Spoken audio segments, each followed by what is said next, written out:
UP की राजधानी लखनऊ में मंगलवार की शाम बड़ा हादसा हो गया। हजरतगंज इलाके में 5 मंजिला अलाया अपार्टमेंट ताश के पत्तों की तरह ढह गया।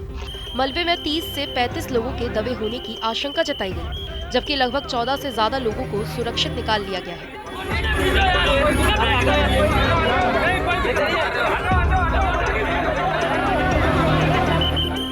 हादसे की सूचना पुलिस और फायर ब्रिगेड की टीम को दी गई है। इसके साथ ही डिप्टी सीएम ब्रजेश पाठक भी मौके पर पहुंचे। बताया जा रहा है कि यह हादसा भूकंप की वजह से हुआ है। दरअसल मंगलवार को दिन में ही नेपाल से लेकर भारत तक भूकंप के झटके महसूस किए गए थे। इस प्राकृतिक आपदा के कुछ घंटे बाद ही लखनऊ में यह हादसा हो गया। सर मैं यहीं पे बैठ कर चाय पी रहा था, मेरे सामने ये आंखों की बिल्डिंग गिरी है। ये आपके सामने बिल्डिंग गिरी है? जी। कैसे गिरी है? कैसे? सर मैं चाय पी रहा था, बिल्कुल हम तो मुँह किसी से सब गए थे, लेकिन ये बिल्डिंग भागी, जब भागी तो हम लोग भागे क्योंकि यहाँ पे पूरा कुछ दिखाई नहीं दे रहा था। इस दर्दनाक मंजर का गवाह एक इलेक्ट्रीशियन इरफान भी है। जब बिल्डिंग गिरी तो इरफान अपने साथी के साथ ग्राउंड फ्लोर पर काम कर रहा था। इरफान तो सकुशल बाहर निकल आए, लेकिन इरफान की स्कूटी अभी भी मलबे में फंसी हुई है। मैडम की कॉल आई थी कि मेरे यहाँ लाइट नहीं आ रही, तो मैं उनके यहाँ लाइट चेक करने आया था। तो मैडम को मैंने आवाज़ दी कि आप भी नीचे आइए। तो मैडम ने कहा आपको मालूम है, आप बनाइए। मैं पैनल के पास बैठ करके उनका वायर देख रहा था कि उनका कौन सा कनेक्शन है। तो मैंने अपने जो मेरा हेल्पर था अंशु, मैंने उससे कहा जाओ टूल बैग से फ्लाश निकाल लाओ। बस इतने में ही पूरी बिल्डिंग नीचे गिर गई और पैनल से शॉर्ट सर्किट होने लगा। तो मैं अपने आप को पहले शॉर्ट सर्किट से बचाया, फिर मैंने किसी तरह मोबाइल निकाला, टॉर्च जला के जगह देखने लगी, कोई जगह हो तो मैं अपनी जान बचाऊं। मैंने बहुत आवाज़ भी दी, कोई नहीं आया। तो उतने टाइम कोई नहीं था, सन्नाटा था। तो मुझे मोखला मिला, जिससे मैं ज़बरदस्ती बाहर आया, जिसकी वजह मेरी गर्दन में भी चोट लगी है, सर में भी चोट लगी है, कमर में भी लगी है, तब मैं बाहर आ पाया। कोई सामान भी आपका अंदर फंसा? सर मेरी वो एक्टिवा खड़ी थी जो कि एकदम टूट टाट करके बेकार हो गई। क्या इस दौरान डिप्टी सीएम ब्रजेश पाठक भी मौके पर पहुंचे और उन्होंने कहा कि हम कोशिश कर रहे हैं कि सभी लोगों को सुरक्षित बचा लिया जाए।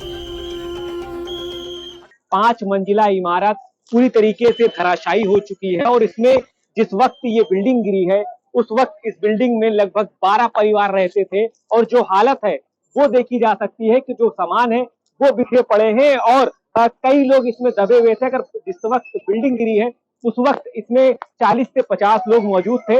एसडीआरएफ की पूरी टीम बुलाई गई है, पुलिस कमिश्नर, डीजीपी और डिप्टी सीएम सभी लोग यहाँ पर मौजूद हैं और लगातार जो रेस्क्यू है उसका काम चल रहा है। और जिस वक्त ये बिल्डिंग गिरी होगी क्या मंजर रहा होगा, जिस तरीके से ये हादसा हुआ है। पहले बताया जा रहा था कि आज क्यों आया था, उसकी वजह से बिल्डिंग गिरी है, लेकिन जो बात सामने आ रही है कि जो बिल्डिंग में बेसमेंट के नीचे मरम्मत का कार्य चल रहा था, कहीं वो भी वजह बताई जा रही है। फिलहाल पुलिस का कहना भी जांच का विषय है, लेकिन जो स्थिति हम आपको दिखा रहे हैं यहाँ पर आप देख सकते हैं कि जो वॉशिंग मशीन है वो देखिए वहां पर पड़ी हुई है और किस तरीके से ये बिल्डिंग गिरी होगी। ये देखिए जो एसी है वो कितनी दूर गिरा है आके यहाँ पर, जिस वक्त ये बिल्डिंग गिरी होगी क्या मंजर रहा होगा और जो रहने वाले हैं उनको क्या महसूस हुआ होगा। वहीं एक आधिकारिक बयान में ये भी कहा गया कि सीएम योगी आदित्यनाथ ने हादसे का संज्ञान लिया और मौके पर एनडीआरएफ और एसडीआरएफ की टीमें भेजने के निर्देश दिए हैं। सीएम योगी ने जिला प्रशासन के अधिकारियों को निर्देश दिए थे कि घायलों को बेहतर इलाज के लिए इंतजाम किए जाए। साथ ही कहा कि वे घायलों को तुरंत अस्पताल पहुंचाने की व्यवस्था करें। सीएम ने कई अस्पतालों को भी अलर्ट पर रहने के निर्देश दिए हैं। अभी माननीय मुख्यमंत्री जी के द्वारा लगातार इस पे नज़र बनाई जा रही है और माननीय रक्षा मंत्री जी के द्वारा भी फ़ोन करके सूचना इसकी ली गई और उन्होंने आर्मी के लिए भी इंस्ट्रक्शन किया है। आर्मी की टीम भी पहुंची है यहाँ पर और एनडीआरएफ और एसडीआरएफ।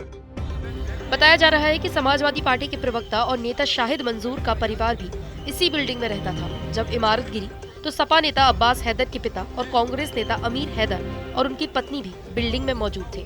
इसके साथ ही बगल की बिल्डिंग में भी दरारें आई हैं। हादसे के बाद रेस्क्यू काम के दौरान लोगों की पुकार राहत टीम को सुनाई दी।